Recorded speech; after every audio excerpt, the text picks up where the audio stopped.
ڈیوالونگ education to provinces, یعنی education کو ڈیولوٹ کر کے ایجوکیشن کو ایک نچلی سطح پہ لے کے آ کے پروونسز کے حوالے کر دینا. The process of devolving education to provincial and district governments via the 18th Amendment to the Constitution provides an opportunity to shift governance and administrative structures in education closer to the communities that will benefit from them. جیسا کہ ہم نے یہ بات کی کہ ہمیں ایک گورننس چینج کی ضرورت ہے، اور اس گورننس چینج کے اندر ایک خاطر خواہ سٹیپ یہ ہے کہ 18ویں ترمیم جو آئین میں کی گئی اس کے ذریعے ایجوکیشن کو ڈسٹرکٹ لیول پہ اور پروونشل لیول پہ جو ہے وہ ڈیولوٹ کیا گیا. یعنی اس کی جو پاور ہے، اس کی جو ایڈمنسٹریٹو اور گورننس کی جو پیٹرنس ہیں انہیں شفٹ کر دیا گیا فیڈرل سے پروونشل لیول کے اوپر. اور ایسا کیوں کیا گیا؟ تاکہ لوگ جو ہیں جس جگہ جس کمیونٹی میں یہ سب چیزیں امپلیمنٹ ہونی ہے تو گورننس اس کے نزدیک ترین ہو جائے، یعنی قریب ترین ہو جائے اس کی ایڈمنسٹریشن، تاکہ اگر کوئی بھی ایشوز آتے ہیں تو وہ بہت جلدی ریزالو ہو سکیں اور اس کی ریمیڈی جو ہے اس کو جلدی تلاش کیا جا سکے. Parents demand for quality education is reflected in the rapid spread of private schooling throughout the country for families of all income levels. اور جیسا کہ ہم یہ دیکھتے ہیں کہ تمام فیملیز جو ہیں، تمام طرح کے جو لوگ ہیں جن کے سوشیو اکنامک لیولز ڈفرینٹ ہیں، they demand education for their children and good education. اب اس کو دیکھتے ہوئے ہم دیکھتے ہیں کہ ایک مشروم گروتھ ہے جو کہ پرائیویٹ سکولز کی پورے ملک میں دیکھنے میں آئی ہے.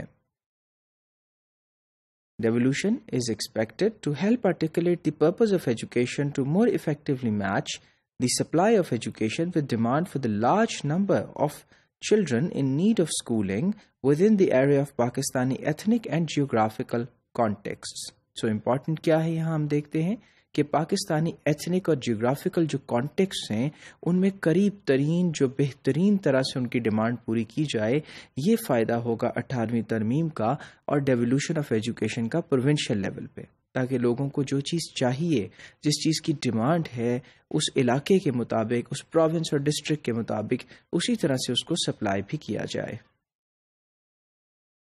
Major investments in education are currently taking place under the PESRP and Punjab Schools Roadmap. یعنی ہم دو انیشیٹوز دیکھتے ہیں کہ PESRP اور پنجاب جو اسکولز روڈ میپ ہے اس کے ذریعے بہت سی فنڈنگ، بہت سی انویسٹمنٹ ڈفرینٹ شعبوں میں ایجوکیشن کے کی جا رہی ہے. Stated goals of access, quality and retention. Access یعنی ایجوکیشن تک رسائی، کوالٹی یعنی اس کی جو کوالٹی ہے، اس کی جو خاصیت ہے، اس کی جو خصوصیات ہیں ان کو بہتر بنانے کی مہم، اور پھر اس کے بعد ریٹینشن یعنی جو بچے اسکول آ گئے ہیں ان کو اسکولوں میں رکھا کیسے جائے، وہ کون سی ایسی پالیسیز ہیں جو ان کی ایجوکیشن کو کنٹینیو رکھنے میں مدد دیں گی. Can be assessed with a framework of household, school and community level factors. اب دیکھیے اس میں 3 فیکٹر ہیں.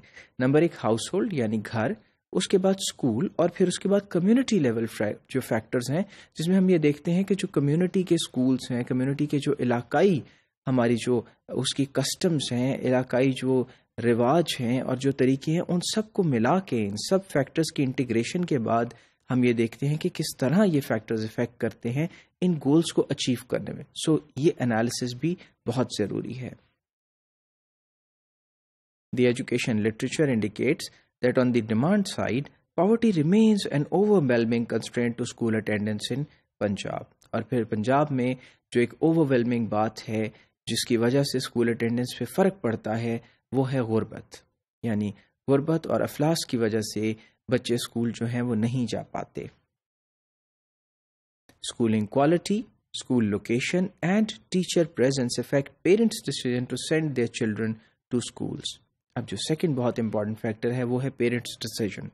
ماں باپ کا اپنا انیشیٹو کہ انہوں نے بچوں کو اسکول کب بھیجنا ہے، کہاں بھیجنا ہے یا نہیں بھیجنا، یہ ڈپینڈنٹ ہے ایک تو ٹیچر کی پریزنس کے اوپر، اسکول کی لوکیشن کے اوپر اور اسکولنگ کی کوالٹی کے اوپر. سو اس کو دیکھتے ہوئے ماں باپ یہ فیصلہ کرتے ہیں کہ whether they are sending their children to school اور not. Important supply issues include appropriate and high quality curricula, the presence of effectiveness of teachers and effective and efficient school management. اب یہاں ہم یہ دیکھتے ہیں کہ جو سپلائی ایشوز ہیں، جن چیزوں کی ضرورت ہے دینے کی، جن کی ایک ڈیمانڈ ہے، ان میں ایک تو ہائی کوالٹی کا نصاب شامل ہے، دوسرا اس کے اندر افیکٹونیس ہے ٹیچرز کی، اور اس کے بعد ایفیشینٹ اور افیکٹو اسکول مینجمنٹ کی بھی ضرورت ہے۔